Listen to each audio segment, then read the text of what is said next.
1 या 2 फरवरी को साल 1959 में 9 हाइकर्स के एक ग्रुप ने यूरल माउंटेन्स जो कि रशिया में है उस पे चढ़ने का एडवेंचरस प्लान बनाया। पर उनके साथ उस दिन जो हुआ वो अब तक एक रहस्य है।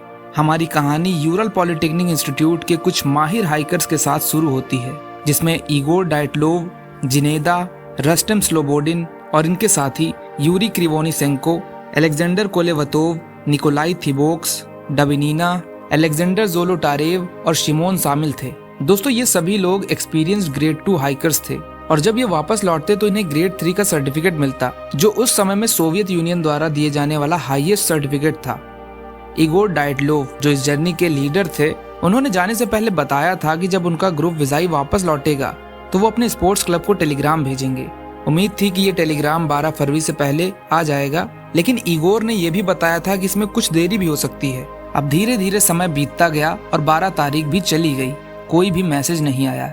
लेकिन फिर भी किसी ने कोई रिएक्शन नहीं दिया, क्योंकि सबको ऐसा लगता था कि इस यात्रा में कुछ दिनों की देरी तो आम बात है।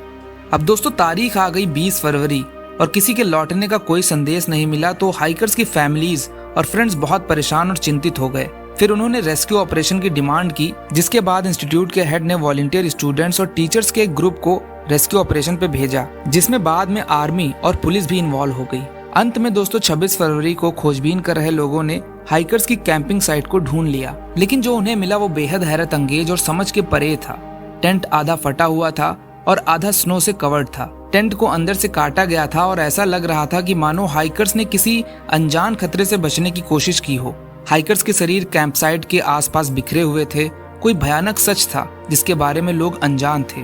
कुछ हाइकर्स के शरीर बिना कपड़े के थे, जिन्हें मौसम की जद्दोजहद का सामना करना पड़ा था। कुछ की रिब्स टूटी और आंखें गायब हुईं और ये बिल्कुल ऐसा लग रहा था कि किसी असाधारण ताकत ने उन्हें सताया था। विचार करने वाली बात यह है कि हाइकर्स के क्लोथ्स पर रेडियो एक्टिविटी के ट्रेसेस मिले। क्या इसके पीछे सोवियत मिलिट्री का एक्सपेरिमेंट था या फिर यूरल के पर्वतों में कुछ और भी था? दोस्तों, डाइटलो पास इंसिडेंट के बारे में बहुत सी थ्योरीज दी गई हैं। कुछ लोग कहते हैं कि हाइकर्स के ऊपर येती या फिर जंगली जानवरों ने हमला कर दिया। कुछ लोग सोचते हैं कि ये हाइकर्स सोवियत सरकार के किसी सीक्रेट एक्सपेरिमेंट का शिकार हो गए, जबकि कुछ का मानना है कि उन सभी की डेथ एवलांचे के कारण हुई। लेकिन इन कंपेलिंग थ्योरीज के बावजूद कोई पक्का सबूत सामने नहीं आया। येती के पैरों की तरह दिखते कदम, रेडिएशन से जलने के निशान, ये सभी हमें क्यूरियस जरूर करते हैं, लेकिन इससे हमें आज तक कोई क्लियर आंसर नहीं मिला और सच्चाई यूरल के माउंटेन्स में अभी तक छिपी हुई है। सोवियत सरकार ने इस घटना की जांच की, उम्मीद करते हुए कि हाइकर्स की रहस्यमयी मौत के पीछे का कारण पता चल जाएगा। लेकिन ये कोशिशें किसी रिजल्ट पे नहीं पहुंची और बताया गया कि इनकी मौत प्राकृतिक शक्तियों के कारण हुई, जिससे ये चर्चा बढ़ गई कि सच्चाई को छिपाया जा रहा है। कई लोग इस जांच पर पूरी तरह से भरोसा नहीं करते और शक करते कि इसमें सरकार के दबाव के कारण जरूरी क्लूज छिपाए गए हैं। क्या जरूरी सबूतों को छिपाकर सुरक्षित रखा गया था? आखिर पर्दे के पीछे क्या राज है? दोस्तों, ये अभी तक एक ऐतिहासिक रहस्य है। अनेकों लोगों ने इस रहस्य को समझने की कोशिश की, लेकिन कोई भी इसे समझ नहीं पाया, जो हमारी क्यूरियोसिटी को बढ़ाता है और हमें अपनी तरफ अट्रैक्ट करता है। इसलिए मेरे प्यारे व्यूअर्स, जब हम डाइटलो पास इंसिडेंट की यात्रा को पूरा करते हैं तो हमें जवाब से ज्यादा सवाल मिलते हैं। हकीकत में उस दिन क्या हुआ था उन हाइकर्स के साथ? क्या किसी अनजान क्रीचर ने उन्हें मारा, या फिर इसके पीछे कोई गवर्नमेंट सीक्रेट था, और या फिर प्राकृतिक शक्तियों की वजह से उन सभी हाइकर्स की जान चली गई? इसका जवाब हमारी पहुंच से बहुत दूर है।